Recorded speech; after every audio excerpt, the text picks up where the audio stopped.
Praise God. ഈ വചനങ്ങൾ നിങ്ങളെ അനുഗ്രഹിക്കട്ടെ. ഇന്നത്തെ വചനം സങ്കീർത്തനങ്ങൾ 15. ദാവീദിന്റെ ഒരു സങ്കീർത്തനം. യഹോവേ, നിന്റെ കൂടാരത്തിൽ ആർ പാർക്കും? നിന്റെ വിശുദ്ധ പർവ്വതത്തിൽ ആർ വസിക്കും?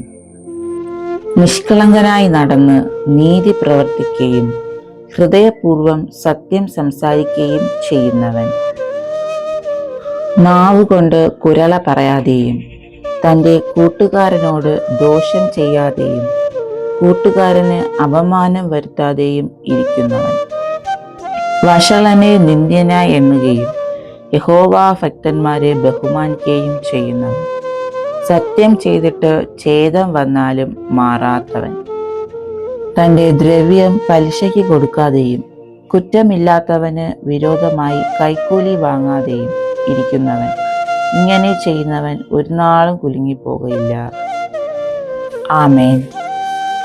God bless you. Follow for daily Bible verse. Thank you.